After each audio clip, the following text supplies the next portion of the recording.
Wal tanjur nafsi ma qaddamat liqad, itu pilihan bunda. Menunggu waktu zuhur dengan ngaji. Pilihan. Ada nggak yang hari ini lagi dipakai remote dari tadi? Ganti channel, ada nggak? Ada nggak yang hari ini masih di atas kasur, dia melakukan bantal, pakai AC, lagi megang handphone? Ada nggak yang hari ini silaturahim orang tuanya, bawain makanan, makan bareng sama orang tuanya?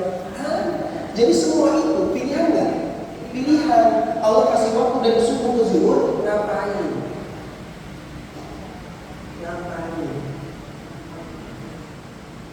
Dan semua itu dikasih ke kita semua. Ayo, mau ngapain? WA masuk nih misalnya, ada pengajian begini, pilih kan? Datang? Enggak. Kalau enggak kan tinggal alasan, benar nggak? Wajib, harus datang hari ini. Ya, kalau izin hari ini, izin ngajak mana? Siapa minggu ngajak mana? Alasannya? Iya, kalau soalnya ya iya lah, terus kalau alasannya dia bilang itu, sampai mati dia ngajian. Kalau alasannya sibuk dan semua sibuk, apalagi ini, ya Allah, sibuk banget. Ya. Tapi kalau itu jadi alasan, ya repot. Banyak waktu yang sia-sia. Tahu tuh ibu langsung bilang, udah 45. Ya kemarin pakai aja. Terus kajian tafsir, maaf ya Ustazah, ini mulutnya agak-agak keluh. Ya kemarin waktu di bawah 40 kemarin, sekarang udah 40, maaf ya Ustazah, dimaklumin ya, mulutnya nggak bisa ini. Tertipu dia orang.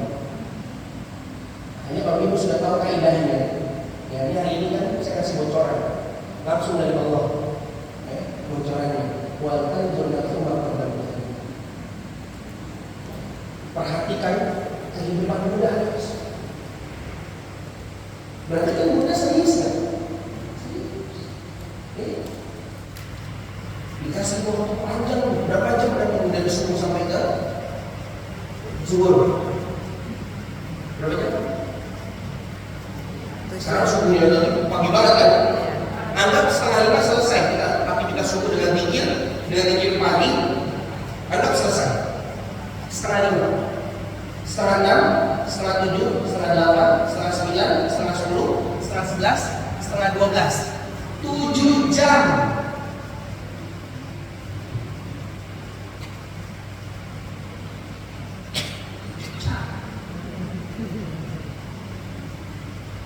Jam ini cepat bunga. Kalau apa?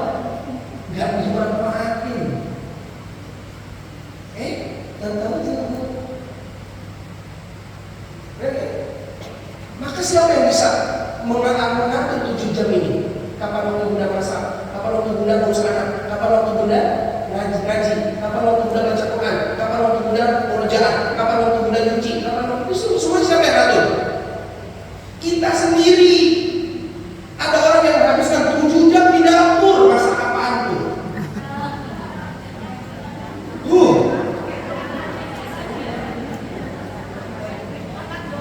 Ayo masak apaan 7 jam di dapur?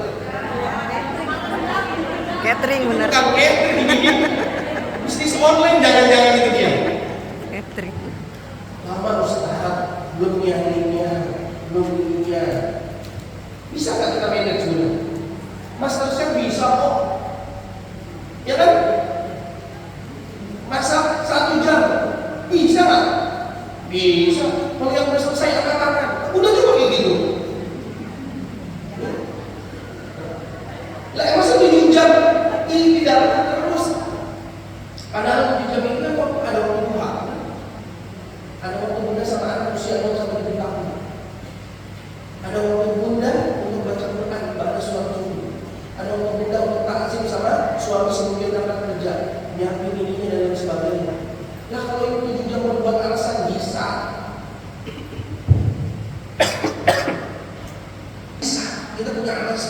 Makanya jamaah yang dirahmati, lihat kata Nabi Shallallahu Alaihi Wasallam, "Maqbulun fihi ma katsirun minan nas." Ada dua kenikmatan yang banyak manusia tertipu.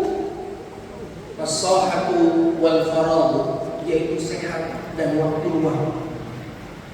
Semakin mudah banyak waktu luang, semakin mudah banyak melalaikan waktu.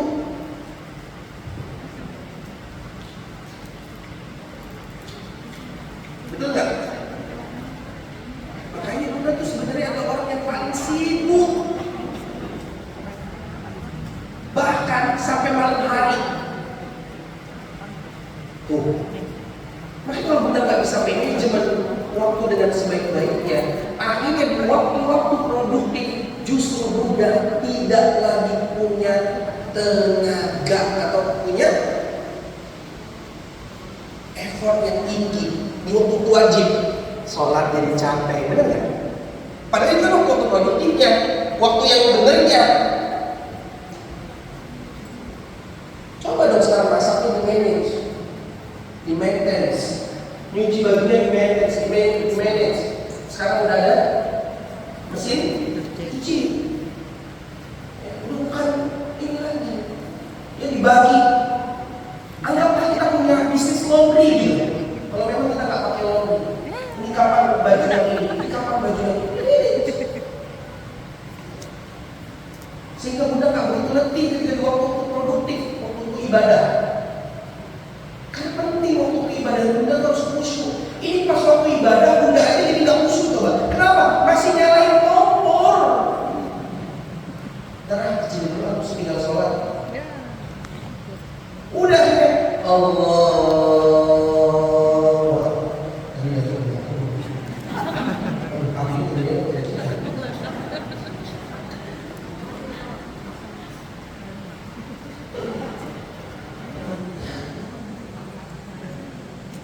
Nih, dua kenikmatan yang banyak manusia tertipu. Sehat atau belum?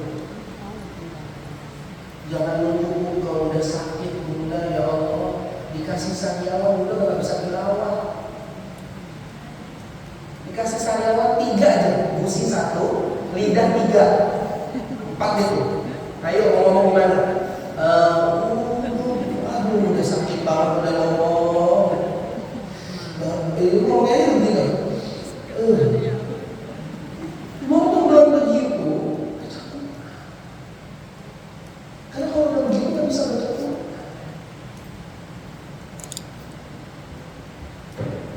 Jelas benar?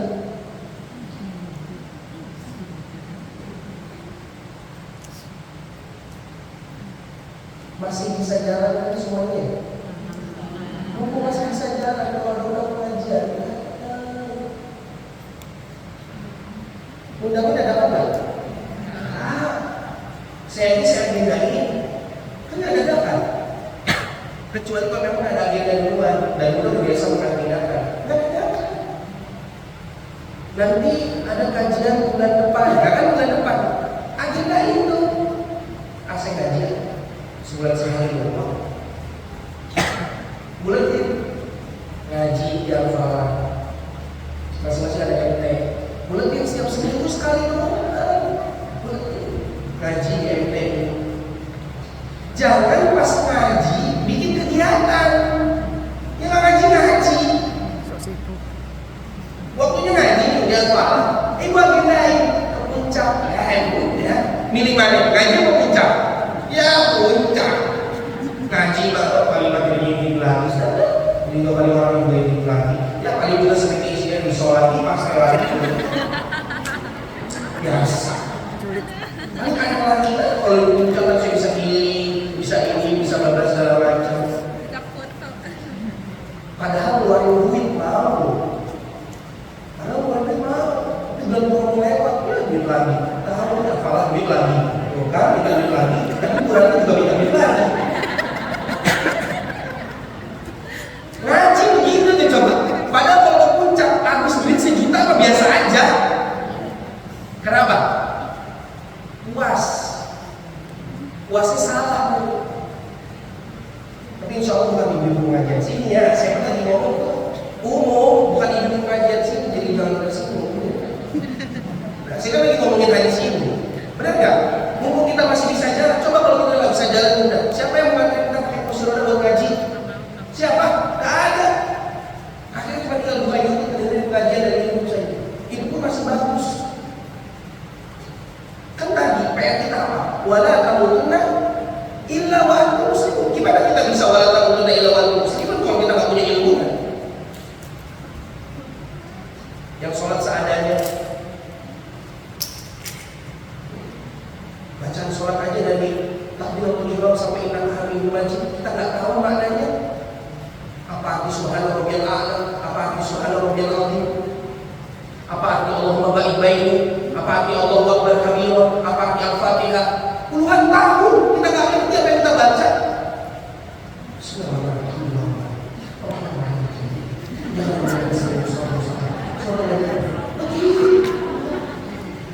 Gak dihayati, gak diresah.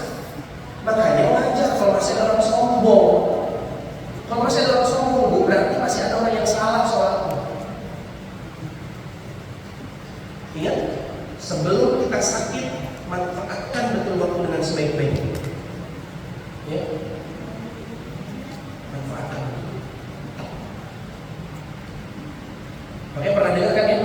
Ingat 5 perkara sebelum 5 perkara, sehat sebelum sakit, terus kaya sebelum miskin, lapang sebelum sempit, hidup sebelum mati. Tuh, jadi cuma nyanyian waktu mikir tuh. Sekarang lagi kaya, sedekah. Karena Allah lagi nitipin apa? Harta yang banyak sama kita. Karena kalau udah miskin, apa yang harus sedekahin? Kalau lagi sehat, ibadah. Karena sebelum sakit. Kalau lagi luang, manfaatin. Karena kalau udah sempit nanti, kita udah gak bisa melakukan aktivitas apa-apa. Apalagi yang sekarang anaknya sudah besar, sudah pada berkeluarga, sudah pada aktivitas di luar, dari kuliah, dari ini, kita tinggal sendiri di rumah sama suami. Masya Allah, suami baca Quran, kita dengerin, kita baca Quran, suami dengerin. Saya kemarin sholat yakin, sholat maghrib, itu ada suami istri, pasangan usia-usia kurang lebih 60 ke atas. Itu berdua, istrinya baca Quran, suaminya lagi dengerin, romantis banget. Masya Allah. Romantis itu yang begitu. Ini ibunya baca Quran, suaminya main bulu, mancing, atau yang lain ini. Coba dong, ya, dimanfaatkan karena mumpung masih ada.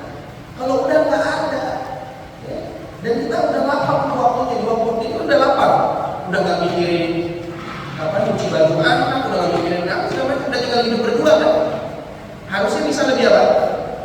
Lebih optimal lagi memanfaatkan waktu.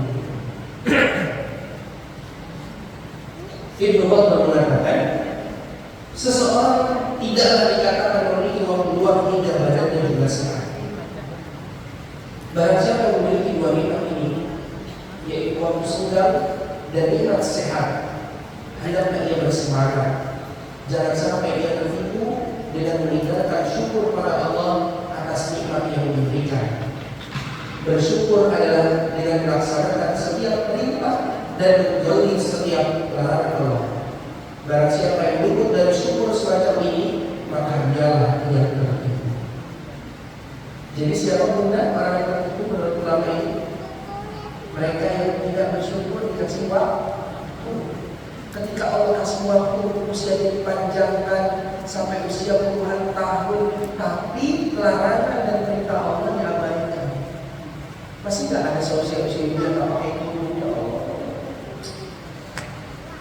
Miris. Kan udah usia-usia menjelang kematian.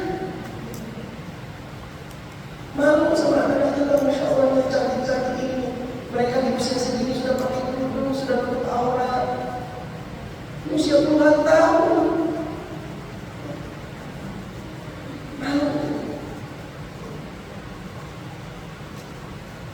Itulah makanya malam juga sampai saat ini udah ada orang yang usia pensiun masih sulit di masjid. Tertipu. Berarti dia telah tertipu oleh dunia. Karena usia yang Allah panjangkan harusnya untuk menambah kebaikan, tapi malah diabaikan. Saya kasih motivasi lagi buat dulu. Buka surat Al-Qari'ah.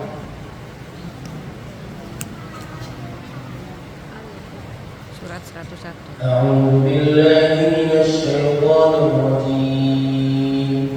Al-Qari'ah. Mal Qari'ah. Wa ma adraka mal Qari'ah. Yawma yakunun nasu kal farashil mabthooth wa takunul jibalu kal 'ihnil manfush fa amma man thaqulat mawazinuhu fahuwa fi 'ishatin radiyah wa amma man khaffat mawazinuhu fa ummuhu hawiyah wa ma adraka ma hiya narun hamiyah. Kata Allah, Al-Qari'ah. Hari Kiamat. ada di untuk iman yang benar.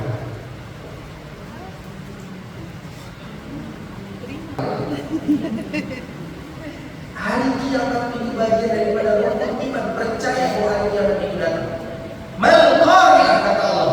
Apa itu hari kiamat? Allah kasih pertanyaan sama kita. Kalau pertanyaan yang tidak butuh jawaban itu namanya apa? Retorika. Retorika. Pernyataan. Retorika. Retorika. Iya benar. Ini kan pertanyaan yang tak butuh jawaban. Kenapa? Karena Allah sendiri yang jawab. Apa kata Allah?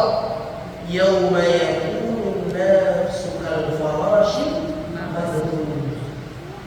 Pada hari itu manusia itu akan berterbangan, berhamburan, apa bahasa? Seperti anai-anai yang apa?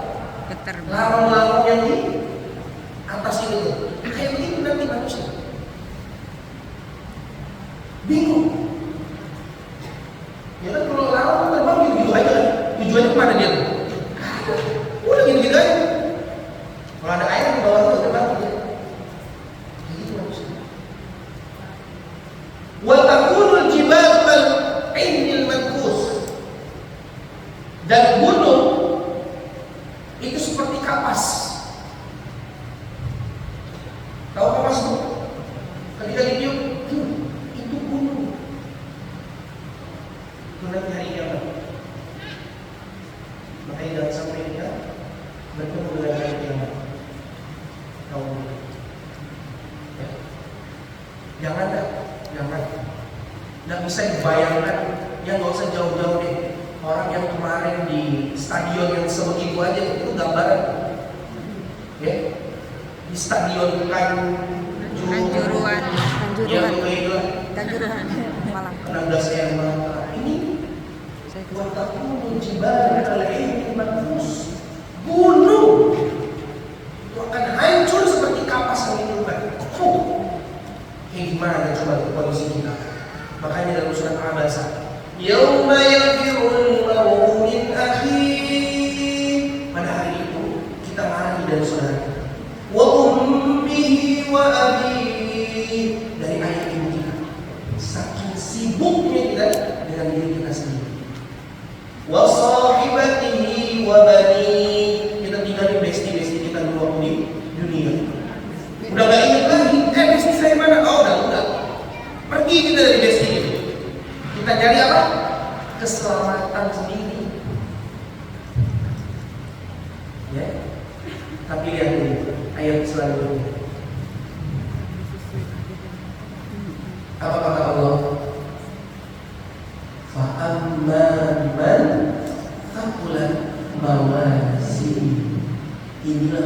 si ibu supaya tidak membuang-buang waktu.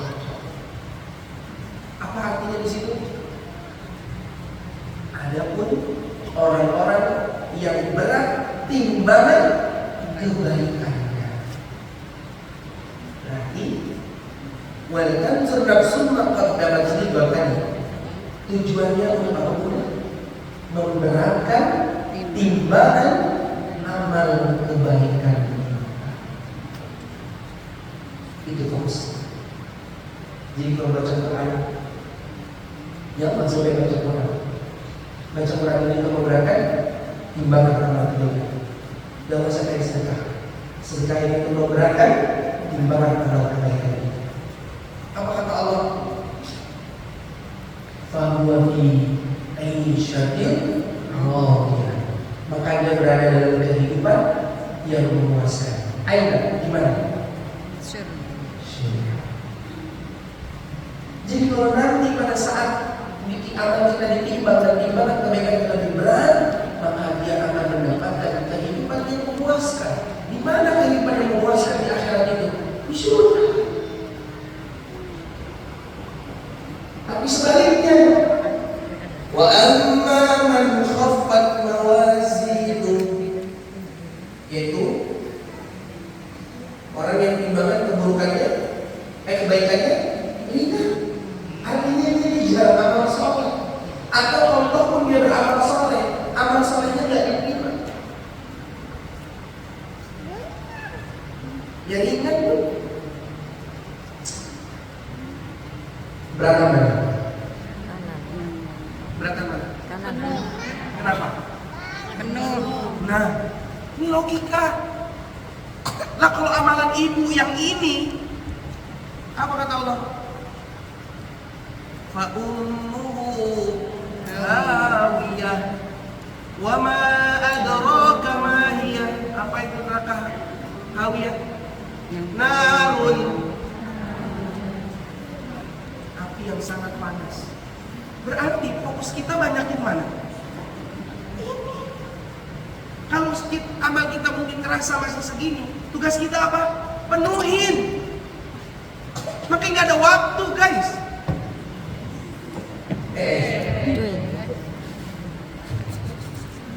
Gak ada waktu buat santai kan? Santainya kita kalau bisa jadi nilai ibadah. Mandinya kita kalau bisa jadi nilai ibadah. Buang airnya kita kalau bisa jadi nilai ibadah. Makannya kita kalau bisa jadi nilai ibadah. Kenapa? Karena kita butuh ini kita masih istri.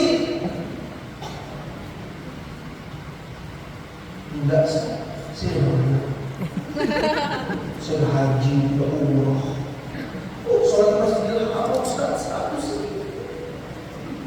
Ustaz cuma masjid apa? Habis itu, berkurang. Makanya kalau dalam amal itu seperti orang buang air. Lakukan, lupakan. Ada yang buang air misal.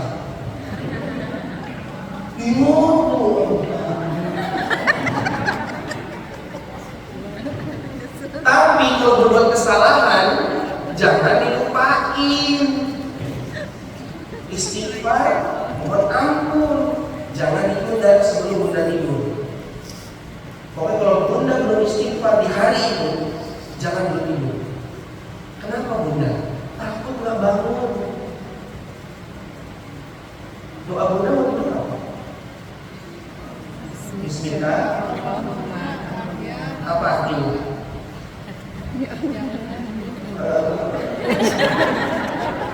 Mendadak.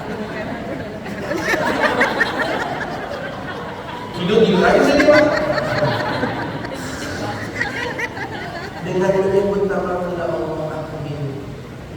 Dan dengan menyebut nama Allah hanya aku mau mati. Ini kalau bunda sebelum ini belum istighfar, emang udah pede mati. Kalau dibangunin lagi, terus kita doa, alhamdulillah hidup lagi, hiladi ahyana ba'dama amatana. Ba'da itu setelah amatana mati. Ya Allah, kau hidup aku setelah kau matikan dari neraka. Kalau hidup lagi, kalau enggak, nama kita udah berpindah kan ke WA. Ya kan? Udah berpindah ke masjid. Diumumin kan? Pindah lagi. Oh pindah lagi kan ke WA. Sekarang main kan? Udah di grup lagi sekali. Ya Allah, si itu tadi baru ngaji loh di malam. Baru tadi samping saya. Oh, gimana Samping perasaan? saya. Makanya jangan pernah biasakan tidur sebelum memulai istighfar. Enggak sah, saya nggak punya dosa, ya udah terserah. Saya mau ngomongin orang ya, ini nggak ngomongin lo ya. Saya mau ngomongin orang nih. Ya, dia memang soalnya begitu. Emang gitu orangnya. Dia memang begitu orang. Paham? Kalau berbuat kebaikan, lupain. Lupa. Anggap bunda nggak pernah selesai melakukannya. Ya. Jadi kalau nggak dipuji, santuy, santuy aja. Ya. Tapi kalau kita pikirin, saya ini udah berbuat banyak buat majelis taklim ini, ya capek, capek, lama-lama serugi. Capek ngapain mikirin? Kita kan pengennya husnul khotimah, benar nggak? Ngapain mikirin yang kayak gitu, nggak penting. Ya. Nah makanya bunda di Quran Allah semua bersumpah atas nama waktu. Berarti tujuan kita apa tadi? Yuk sama-sama isi timbangan kebaikan kita. Anggap gelas ini atau botol ini kosong. Saya minum dulu ya. Ya, anggap amalan kita tuh kosong. Terus kita tambah. Itu yang membuat kita jadi ikhlas. Kenapa? Karena kita cuma minta balasannya ke Allah. Terus kita tambah. Bunda datang ke sini ngaji, itu dibayar oleh Allah lebih baik daripada zikir, lebih baik daripada sholat sunnah. Bayangin. Lebih baik daripada baca Quran. Nuntut ilmu tuh jangan dikira. Dahsyat loh. Niatnya apa? Menuhin ruang-ruang yang kosong dalam botol kebaikan. Tadi dari surat Al-Qamar, makanya Allah bersumpah dengan 4 waktu. Wal fajr, waktu pagi. Wal duha, waktu duha. Wal asr, waktu asar. Ya. Wal laili, waktu malam. Berarti kalau tadi Allah kasih waktu subuh sampai ke zuhur 7 jam, Allah kasih waktu kita dari zuhur ke asar cuma berapa jam? 3 jam kurang. 12. Anggap ya. 1, 3 jam. 2, 3 jam. Dan sekarang nggak sampai jam 3 udah azan. Anggap 3 ya. Cuma 3 jam. Tahu nggak itu buat apa? Buat tidur. Istirahatnya jangan lama-lama. Makanya disebut kalau istirahat siang itu qailullah. Ada yang pernah dengerin? Ya. Qailullah. Tidur sedikit tapi seger. Karena nanti ada tidurnya banyak. Kapan? Wal laili, malam. Demi waktu malam. Berapa jam udah dikasih? 8 jam. Kalau tidurnya jam habis isya. Coba itu. Isya sekarang jam berapa? 7, 8. Tidur nih. 9, 10, 11, 12, 1, 2, 3. Karena subuhnya sekarang jam 8. Jam 3 udah bangun. Ngapain? Sholat. Tidur jam 8 nggak mungkin. Atau 4 berarti 9 jam. Kalau tidurnya lebih malam, kurangin lagi aja.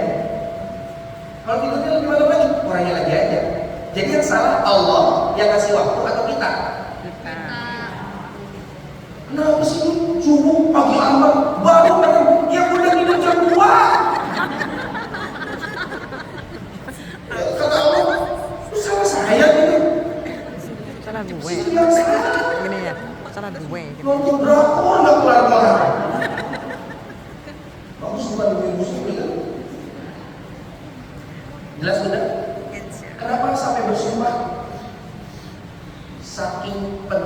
pentingnya waktu. Ya. Penyebutan waktu ini ditempatkan pada ayat pertama. Wadduha pertama nggak? Pertama. Wal laili idza yaghsha pertama nggak? Wal asr pertama nggak? Wal fajr pertama. Kedua, bunyi kalimat ayat 1 berisi penanda waktu dan masing-masing surat itu sekaligus menjadi nama surat. Yang ketiga, pada ayat pertama dari masing-masing surat itu Allah menggunakan atau mengawalinya dengan huruf waw, yang bukan waw itu dalam ilmu bahasa Arab berarti waw qasam. Tahu nggak waw qasam itu apa? Sumpah, yang bermakna sumpah. Dan penegasan tentang pentingnya isim atau kalimat yang ada di depan waw. Jadi duha itu adalah isim ditambahin waw, jadi waw duha. Fajar itu isim ditambahin waw, wal fajar. Lail itu isim malam artinya ditambahin waw, jadi wal lail. Ini dalam ilmu bahasa Arab. Saking apa? Allah menegaskan tentang pentingnya waktu-waktu itu. Dari asar ke maghrib berapa jam udah? Pendek juga kan? Pendek juga. Buat apa? Mandiin anak. Kasih waktu lebih bercengkrama dengan keluarga, mandiin anak, nyuapin, gitu kan ya? Karena nanti di maghrib ada kewajiban tuh. Kewajibannya apa? Suami pulang. Pulangnya habis isya. Hah? Pulang habis isya. Pulangnya habis isya, udah habis isya. Berarti masih ada 1 jam tuh dari maghrib ke isya, kan mepet banget ya? Ngapain? Baca Quran. Makanya saya rekomendasi kalau mau baca Quran itu ba'da subuh dan ba'da maghrib. Jangan nyambi WA. Kalau nyambi WA ya cuma 1 jam berkurang lagi. Belum balasnya, belum lihat status itu, belum lihat status yang ini. Gak kelar tuh kalau jam 5. Bener gak? Jangan nyambi 1 jam, kelar tuh 1 juz. Kelas. Kalau yang lancar. Iya, serius. Kelar itu 1 juz. Al-Kafi aja kelar itu kalau malam Jumat. Gak perlu besoknya hari Jumat. Mau tambahin Yasin lagi juga kelar. Karena cuma 80 ayat. Ya, Yasin. Kalau Al-Kahfi kan 110 kurang lebih. Jadi waktu Isya sudah stop kegiatan sama anak sudah suruh harus istirahat, anak sudah ini. Waktunya ibu sama siapa? Suami. Tuh, makanya dalam bab poligami yang dibagi waktu itu adalah malam, siang, pagi dan siang yang terserah suami. Makanya dalam bab itu, khusus bab itu yang dimaksud adil itu adalah pembagian jatah malam. Makanya sore kalau Nabi ke 11 istrinya datangin ke rumahnya sampai di waktu suami istrinya yang terakhir bermalam bersama Nabi. Ya, jadi malam itu waktu Bunda sama suami ngobrol, kemudian ceritakan kegiatan tadi Bunda selama sehari, apa kendalanya dan sebagainya, cerita, curhat, layanin suami dulu dengan puas dengan cara makannya, apanya gitu. Dan memang itu di malam hari. Karena kapan Bunda ketemu? Ya, tapi kalau Bunda nggak bisa manajemen waktu, Bunda justru capek di waktu-waktu itu. Nyerah ayah, bendera putih. Saya mau tidur dulu ya. Bener nggak? Iya. Karena kan padat tuh dari pagi sampai itu. Karena kita nggak manage 7 jam tadi, 3 jam tadi, 3 jam lagi, 1 jam. Nggak di manage. Akhirnya waktu-waktu bersama suami mulai renggang. Ketika renggang, cintanya juga mulai pudar. Makanya makin naik ke atas usia pernikahan, makin hilang sepertinya rasa. Jadi sering nolaknya, Bun. Oke, sekali oke. 2 kali oke, 3 kali oke, 4 kali oke, 5 kali udah.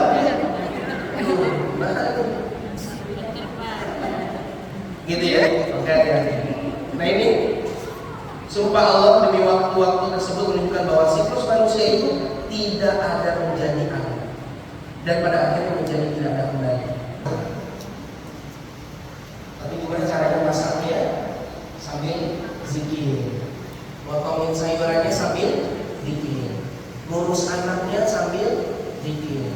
Tidurin anaknya sambil zikir. Semuanya. Biar apa? Bernilai pahala. Makanya kalau perempuan itu sebenarnya nggak banyak-banyak, udah saya pernah sampaikan belum? 4 saja. Sholat, jangan bolong, puasa Ramadan, jangan bolong, kecuali Idul Sa'i, haid, nifas dan lain sebagainya. Taat sama suami, jaga kehormatan suami. Silakan dia masuk surga dari pintu mana saja yang dia suka. Gampang kan? Gampang, prakteknya susah. 4 tubuh, nggak pakai sholat sunnah lagi, nggak pakai tahajud, nggak pakai apa segala macam. Itulah rahmah dari Allah buat perempuan. Kenapa? Karena perempuan sibuk. Sehingga apa? Sehingga harusnya dia sholat sunnah, dia nggak sholat sunnah. Dia puasa mesti izin suaminya kalau suaminya ada di rumah. Dia pengen ngelakuin amalan sunnah nggak bisa. Apalagi yang suaminya kerjanya sekarang udah di rumah. Karena suami itu kadang pengennya sesuatu tuh ya tanpa diduga-duga. Terus sedang ada puasa, batal. Karena yang lebih wajib adalah suami dan puasa sunnah. Paham nggak maksudnya? Amin. Jaga kehormatan. Kalau jaga kehormatan di sini, ya jangan selingkuh, jangan buka aurat, jangan namakin aurat kepada orang lain. Begitu. 4 ini dipegang sampai mati, selamat dunia akhirat. Tapi 4 itu setan nggak minum guys. Susah, jangan dikira. 4 itu nggak bisa dimaksimalkan kalau betul-betul kita tidak beriman kepada Allah Subhanahu wa Ta'ala. Ya, ini tadi yang kita bahas. Terkadang manusia berada dalam kondisi sehat lalu tidak memiliki waktu luang karena sibuk dengan urusan dunia ini. Sibuk dengan urusan dunia. Ingat, banyak orang yang lalai karena seperti itu. Baik, jangan sia-siakan karena dunia adalah wadah untuk beramal. Yang kita untuk mengumpulkan botol-botol kita tadi. Karena siapa yang memanfaatkan waktu luang dan iman sehat dalam rangka melakukan ketaatan, maka dia adalah orang yang bahagia. Sebaliknya, justru dipakai untuk maksiat, ya, justru dia adalah betul-betul tertipu. Ini kata para ulama. Kata Umar, aku tidak suka melihat seorang yang berjalan seenaknya tanpa mengindahkan ini dan itu, yaitu tidak peduli dengan kehidupan dunianya dan tidak pula sibuk dengan urusan akhirat.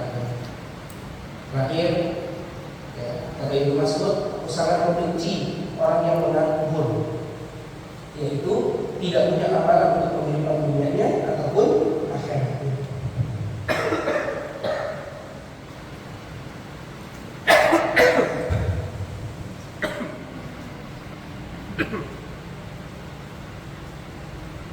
Baik, ini yang bisa saya sampaikan. Kalau ada yang salah dari diri saya pribadi yang benar dari Allah Subhanahu wa Ta'ala, mudah-mudahan kita bisa termotivasi terus untuk bisa memanfaatkan waktu yang sebaik-baiknya. Jangan sampai kita tertipu oleh gangguan syaitan yang melalaikan kita terhadap waktu sehat dan juga waktu luang.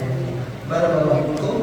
Assalamualaikum warahmatullahi wabarakatuh. Waalaikumsalam warahmatullahi wabarakatuh. Ya, demikianlah apa yang sudah disampaikan oleh Ustaz. Semoga kita bisa mendapatkan manfaat dari apa yang beliau sampaikan dan bisa memanfaatkan waktu kita sebaik-baiknya di dunia ini untuk mendapatkan bekal di akhirat nanti. Untuk selanjutnya kita bagaimana kita dari sisi Allah ini? Ya, terutama pas ada jadwalnya memang. Kan Nabi bilang, "Al-iman yazid wa yanqus." Iman itu kadang tinggi, kadang turun. Tasbih itu naiknya karena ketaatan. Berarti ya tugas kita adalah menjaga siklus ketaatan. Jangan ditinggal ketaatan kepada Allah, karena kalau ditinggal wayang kusbil maksiat dan turunnya karena kemaksiatan. Makanya Bunda harus jaga siklus ketaatannya. Waktunya sholat.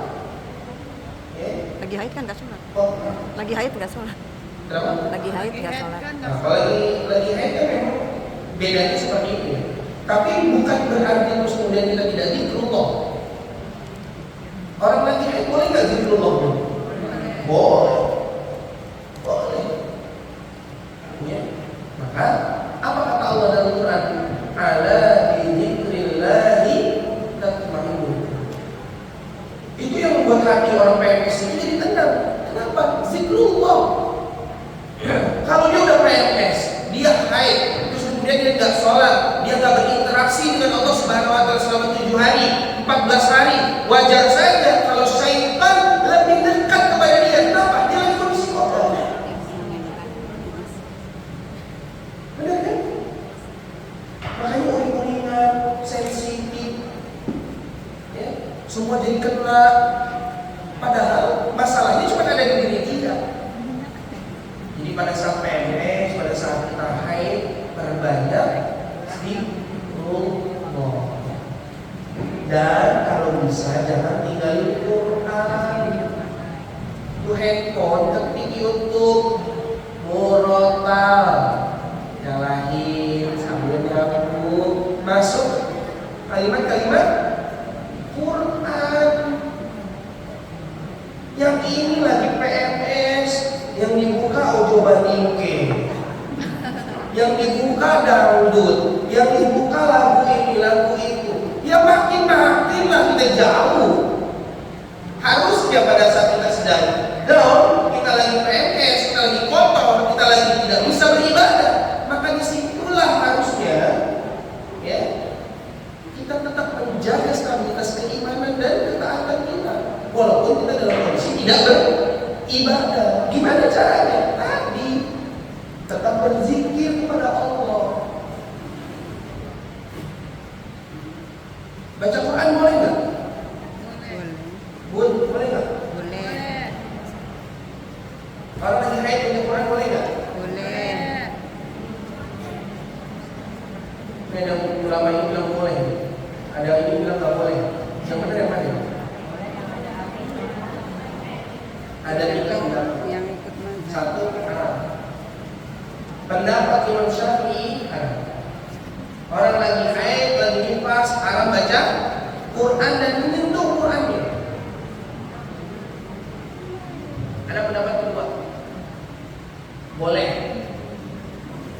Boleh. Tanpa menyentuh mushaf. Berarti dia harus punya hafalan. Ustaz, saya hafalannya cuma 3 pul. Ya nggak apa-apa itu. Qul huwallahu ahad, Allahus samad, lam yalid wa lam yulad sampai Anas. Besok qul huwallahu ahad. Ya yang punyanya itu doang. Ya nggak apa-apa. Ustaz, saya cuma punyanya ayat kursi. Ya udah nggak apa-apa. Itu pendapat ke. Pendapat yang ketiga boleh mutlak. Pegang mushaf, nggak pegang mushaf boleh. Jadi ada 3 pendapat. Jadi nggak usah berantem. Ngapain baca Quran? Haram. Sedangkan dia ambil pendapat yang ketiga. Enggak boleh. Haram. Boleh. Haram. Dan ngaji akhirnya. Yang satu nggak ngaji, yang satu nggak ngaji. Berantem. Ngapain diributin? Kalau saya ngerti yang tengah-tengah, boleh. Ya, tapi ya tidak menggunakan mushaf yang tidak ada artinya. Jadi di handphone boleh, mushaf terjemahan boleh, karena tidak murni mushaf semuanya atau tidak murni Arab semuanya. Saya ngerti pendapat yang itu. Karena kalau 7 hari kita nggak baca Quran, ya Allah, hafalan juga sedikit ya elah. Kalau udah yang terbiasa tilawah, walaupun ada sebagian ada salah satu yang mengatakan orang yang haid itu akan tetap dihitung sesuai dengan amalan sebelum haid. Tapi kan itu bicara masalah pahala. Tapi kalau bicara masalah ritualnya, kan kita lagi kotor, lagi kosong. Berarti butuh juga kan? Butuh. Tapi kalau masalah pahalanya bunda tetap dihitung sholat. Nih canggihnya. Bunda tetap dihitung sholat sunnah. Kalau bunda sering sholat sunnah sebelum haid, bunda dihitung baca Quran.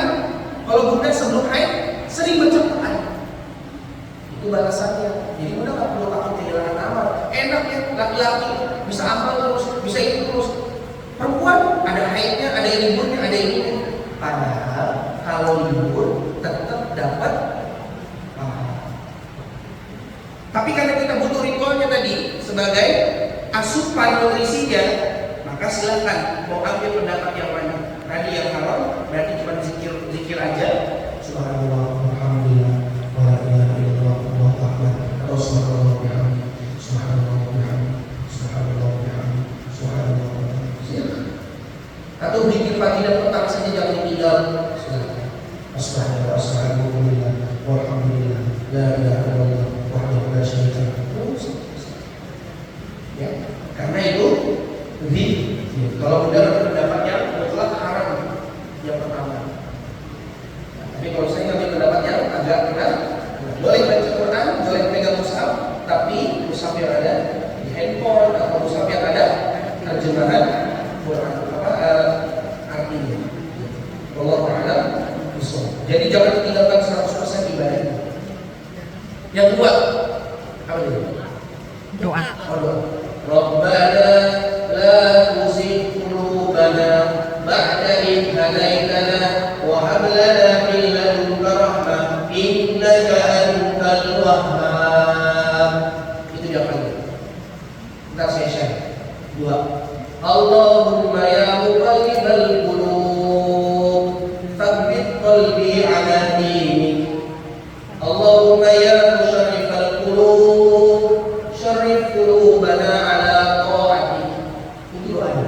Ya Allah, yang membuat saya tsabbit qalbi ala dinik. Apa ya? Kuatkan hati saya dalam agama. Ikatkan hati saya dalam agama. Istiqomahkan saya dalam agama. Itu salah satu bagian daripada doa.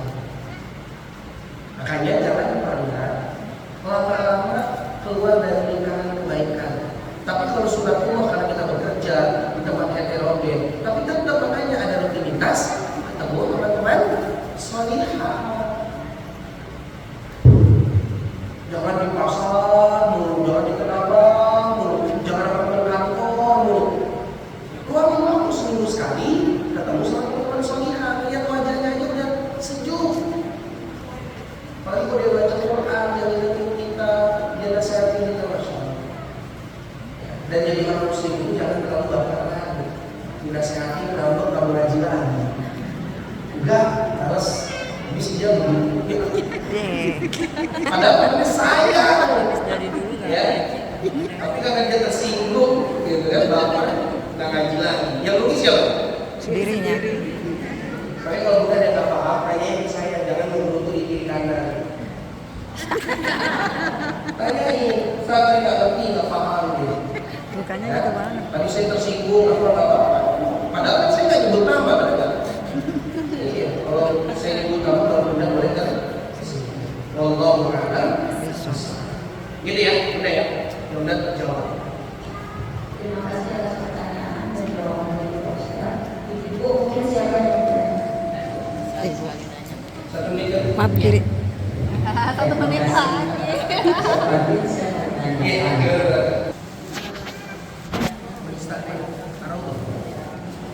pasti adalah yang terdekat. Itu dari segi jarak. Yang kedua dari segi manfaat, ya, dari segi Manfaat. karena ini kita semua tetangga semua, ya kan? Nah, ini kan lagi ta'aliful qulub. Menyatukan hati ketemunya kan di sini, cuma di sini doang. Kalian kadang-kadang kita sibuk, kita apa ya? Maka ini yang lebih didahulukan. Ustaz materinya di sana lebih bagus lah. Ustaz kalau udah biasa misalnya, ya fakta udah apa? Tapi dia nggak dapatkan apa? Nggak dapatkan ta'aliful qulub. Gitu. Atau mungkin bunda juga materi udah pernah, atau mungkin sudah pernah dengar, atau mungkin sudah pernah diulang lagi dan lain sebagainya. Bukan itu poinnya. Tapi poinnya adalah kita berjumpa dengan tetangga kita, sahabat kita, saudara kita di majelis yang mulia ini. Itu justru yang harus didahulukan. Walaupun ada beberapa kajian mungkin jauh lebih bermanfaat, misalnya seperti itu. Kita kan cuma masalah ini doang bunda. Contoh ya, contoh. Di sini ada pengajian Ustaz Fadli Ahmad Hamzah. Siapa? Di Sumarekon ada Ustaz si Fulan ya, yang dituntut terkenal ini, pasti dia. Ya iya. Di sini ada Mama Dede misalnya gitu kan. Dan di sana ada Ustaz Fulan yang nggak terkenal, pasti dia kan. Salah kan akhirnya kan lihatnya kan. Karena cuma dilihat ia menyampaikan, bukan apa yang disampaikan. Harusnya makanya 3 poinnya. Undur maqala wala tandur man qala. Lihatlah apa yang disampaikan, jangan lihat siapa yang. Memang saya tidak terkenal di YouTube, saya juga tidak terkenal di televisi, karena tak buat juga masuk televisi, kegedean badannya. Ya tahu juga ilmu yang disampaikan juga sama-sama aja. Bunda nih mau minta panggil Ustaz ini, yang disampaikan itu sama, benar nggak? Cuma yang nyampein aja beda. Yang satu terkenal, yang satu enggak. Sama, tertipu oleh waktu. Yang isi misalnya Bape Haikal, rame. Ustaz Hamid, kenapa? Ya karena orang masih ngelihatnya bukan materi, tapi siapa yang menyampaikan. Tapi kalau ditanya mana yang didahulukan, ya pasti yang terdekat terlebih dahulu. Karena ada tujuan lain, yaitu ta'aliful qulub. Kan jadi kan jangan sampai sama tetangga nggak kenal gara-gara panggilan ngaji, di tetangga nggak pernah tegur sapa, tiba-tiba meninggal sekeluarga. Karena ya kan? Bukan yang disalahin tetangga, lalu dia sendiri yang nggak mau gabung ya kan? Tapi kalau ngaji, bisa kenalan. Nah, coba kita praktekin ya. Bunda, kiri kanannya ada ke depan. Coba senyum. Bunda, senyum. Tawa aja. Kan dia tahu sebelahnya punya utang apa enggak kan? Yang penting senyum aja. Iya tuh, kenal nggak sebelahnya? Bloknya berapa kan? Jadi nanti kalau Bunda bikin kue ingat iya di pengajian yang kemarin kerudungnya warna biru. Jadi kalau ditanya kayak gitu, ini didahulukan yang wallahu a'lam Bisawab. Terima kasih Bapak. Ini masih ada yang mau nanya lagi? Oh boleh. Oh ada 2. Gak apa-apa ya Bunda? Masih ada yang mau nanya? Gak apa-apa ya. Satu lagi itu. Assalamualaikum warahmatullahi wabarakatuh. Kita harus dudukkan dulu asal kuasa hukum. Siapa yang berkewajiban mencari nafkah? Suami. Itu dulu. Surat. Dalilnya surat 4:34. Clear. Ar-rijal qawwamun 'alan nisa. Jadi baca sampai selesai. Kenapa rijal? Kenapa jadi qawwam? Kenapa suami jadi pemimpin? Karena Allah berikan kewajiban kepada dia menafkahi. Oke. Clear sampai sini?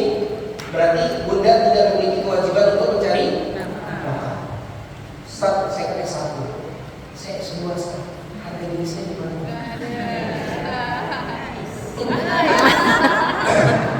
Pengen lempar. Ya udah, pilihannya cuma 2 guys. Menikah, turunkan ego kayak Khadijah, saudagar kaya, hartanya banyak, tapi mau menikah dengan laki-laki usia 25 tahun, belum diangkat jadi nabi. Dan itu tuh pernah jadi partner bisnisnya.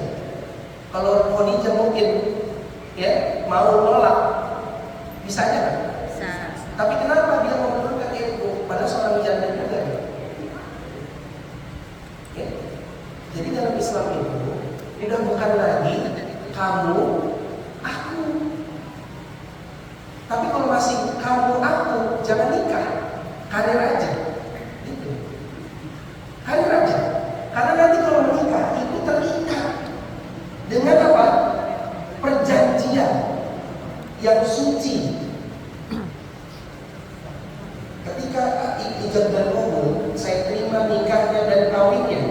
Fulan binti Fulan dengan mas kawin yang tersebut dibayar tunai. Sah? Sah. Secara ekonomi suami saya tidak bisa menutupi, maka ada hukum baru. Kalau tadi jelas yang wajib siapa? Suami. Ini ada hukum baru. Apa hukumnya? Rukhsah. Karena suami tidak bisa memenuhi kebutuhan hari-hari, maka istri boleh sifatnya membantu dengan syarat yang ketat. Syaratnya ketat, tidak boleh menutup aurat, kemudian atas dasar izin daripada suami, kemudian tidak boleh berkhulwat, artinya kerjanya itu yang berdua-duaan dengan suami lain atau laki-laki lain. Ketat sekali tuh Islam itu memberikan ini, dan ini sepakat para ulama. Ya. Karena kenapa? Wanita itu memang dijaga betul di rumah. Nah, mohon maaf, udah ada dirahmati Allah. Jangan sampai gara-gara kita akhirnya yang berkorban adalah orang tua kita. Dia harus jagain anak kita, dia harus merawat anak kita. Kalau mau cariin babysitter, pembantu, khodimah yang S1 kalau bisa, atau yang pinter juga sama kayak dia, buat dampingin ibunya. Kebayang gak ibunya pengen ibadah, pengen ngaji, akhirnya harus Ngomong. bukan ibunya gak mau. Oh, dia masih banget jadi cucu. Senang kalau itu bisa kepala jadi kaki, kaki jadi kepala. Gak perlu dibayar. Tuh, nenek mah begitu, kakek mah begitu. Tapi kita jangan zolim sama ibu kita, dosa. Tapi kalau kita mudahin dia, boleh dititip karena tadi hujan kan? Maka dari sebagian hasil gaji itu, cari pembantu atau khodimah atau perawat untuk jagain siapa? Anaknya. Makanya kalau bisa cariin pendamping buat anak kita itu, ya bukan neneknya. Neneknya itu yang ngawasin si pendamping itu. Bapak nggak boleh nenek, ya nggak boleh dikasih handphone. Neneknya, itu. Tapi ini neneknya yang dia bohongin. Anak perempuan beritahu neneknya, Masya Allah. Jangan proses. Ya, Bunda, kalau bisa jangan. Tadi ya, kalau memang nggak urgent cuma dia memperkaya diri atau karena kita gengsi dengan gelar kita, maka ulama sepakat kewajiban istri tetap di rumah. Tapi kalau tadi ada rukhsah, ada kendala yang memang dia harus keluar rumah atau dia harus membantu suaminya, maka hukumnya menjadi naik, yang tadinya haram menjadi mubah. Boleh. Tapi kalau dia karirnya untuk memperkaya diri dia, nggak boleh. Apalagi Bunda yang dirahmati Allah, ini terjadi di rumah tangga muda.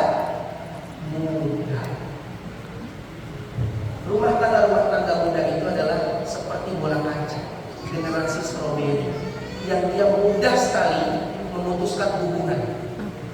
Tahu nggak kenapa? Karena dia mampu hidup sendiri. Paham maksudnya? Lo suka sama gue? Lo kayak gini, ya udah. Toh, gue bisa hidupin diri gue sendiri. Lo, gue. Udah lama gak denger begitu. Saking mudahnya tuh. Kalau zaman dulu emak kita, nenek kita, uyun kita, mau gimana itu kayak apa suaminya gitu ya. Mau suaminya cuma ngasih makan, kasarnya nasi sama garam singkong, bertahan mendidik anak dengan apa? Doa dan air mata. Makanya anak kita jadi semua. Coba pada generasi kita, dikit-dikit nangis, masih bisa dipertahankan suami saja yang bekerja, maka lebih pilih suami saja yang bekerja. Karena pekerjaan Bunda juga di rumah banyak, banyak kerjaan. Siapa bilang Dia adalah orang yang juga paling berperan dalam kehidupan rumah tangga. Manajer, bendahara, lagi kurir, Chef. sopir, Just tip. chef. Just tip. Wah, banyak guru ngaji, guru PA, banyak. Makanya suami tugasnya ngebahagiain, ngasih nafkah. Sampai bunda, ya, sampai istri ketika suami meninggal aja warisannya cuma 1/4. Kalau punya anak 1/8. Kasiannya. Jadi kalau ngarepin dunia, aduh jauh. Makanya udahlah isi botol yang kosong aja. Lempar, lempar. Gitu bunda, kira-kira ya. Iya dong. Gimana caranya S2 bisa mendidik anak juga jadi S2? Emak kita yang SD aja bisa menjadi S2. Benar nggak? Allahu a'lam bishawab. Tadi terakhir, benar.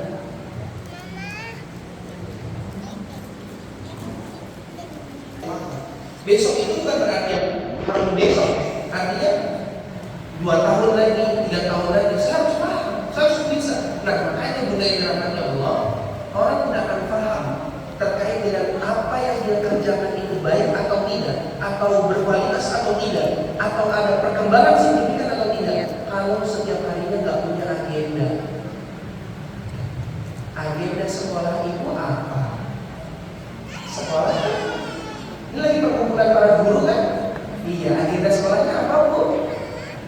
Setiap harinya gimana? Di sekolah ada agenda nggak? Ada. Setiap hari ngapain? Ada kan ya? Bunda setiap hari agendanya apa? Masak, cuci. Pagi ngapain? Gitu kan? Nah, kalau bunda setiap hari punya agenda, schedule, maka di situ ada evaluasi. Itulah yang kita bisa ukur hari ini harus lebih baik daripada hari kemarin. Tapi kalau nggak punya agenda, sulit kita mengevaluasi. Bagaimana caranya kita tahu bahwa hari ini lebih baik daripada kemarin? Paham kan? Ya. Karena nggak selalu diukur. Kalau saya Senin puasa, Kamis puasa, minggu depan saya belum tentu puasa nih. Atau ini nggak puasa, berarti saya nggak lebih baik daripada ini. Bukan begitu, bukan. Ya. Bukan lebih pada kuantitas, tapi lebih pada kualitas. Agenda itulah yang namanya bunda harus punya. Pagi ngapain, anak bangun itu harus ngapain, ibu ngapain, ayah ngapain, punya agendanya. Ya. Kapan waktunya baca Quran, kapan waktunya main, kapan waktunya dikasih handphone, kapan waktunya, itu ada schedule-nya. Makanya kalau saya pagi sholat subuh baca Quran 1 jam. Setelah habis baca Quran, cuci piring, ada yang buang sampah, itu saya ceritakan ke beberapa majelis taklim. Setelah itu apa? Pagi beraktivitas seperti biasa. Ada yang sekolah, kita kerja, atau mungkin bikin materi dan lain sebagainya. Sampai zuhur, pada duha. Nah, anak pulang, makan siang, istirahat, tidur. Karena dia harus asar sholat, habis sholat baru saya kasih main. Jadi mainnya itu dia sore dari jam 4 sampai jam 5 atau setengah 6 menjelang maghrib. Malamnya dia RT, rumah Quran. Sampai kapan? Sampai Isya. Jam 8 tidur. Agenda. Karena kalau nggak ada agenda, bagi punya anak-anak yang usianya 8 sampai 15 tahun itu harus punya agenda. Kalau enggak, ya sudah. Nggak bisa kita evaluasi hari ini lebih baik daripada hari kemarin. Begitu juga dengan kita. Kita bisa nggak evaluasi? Kalau nggak punya agenda, udah start ngalir aja. Makanya kenapa pada saat ada agenda ngaji atau segala macam, kita nggak bisa mengagendakan, mengatur. Sulit Ustaz. Tapi kalau nggak dipaksakan, nggak akan Terlaksana. Allah. Baik, kita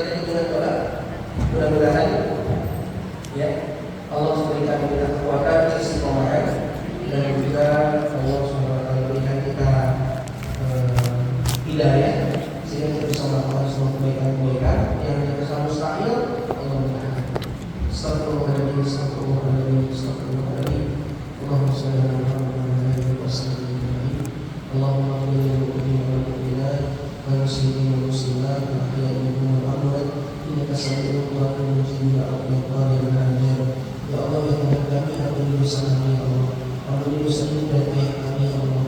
Berikan kami kekuatan bisa berbakti kepada mereka selama mereka masih hidup ya Allah. Dan berikan kami kekuatan ya Allah untuk bisa senantiasa mendoakan mereka ketika mereka sudah tiada ya Allah. Ya Allah, angkat kami sebagai seorang ayah yang belum bisa memberikan teladan buat anak dan istri kami ya Allah. Maafkan kami sebagai seorang anak yang belum bisa berbakti kepada ibu dan ayah kami ya Allah. Maafkan kami sebagai seorang istri yang belum bisa memberikan suaminya ya Allah, yang belum bisa melayani suaminya dengan sebaik-baiknya ya Allah. Maafkan kami sebagai seorang ibu yang belum bisa mendidik, merawat, mengasuh anak-anak kami dengan baik dan benar ya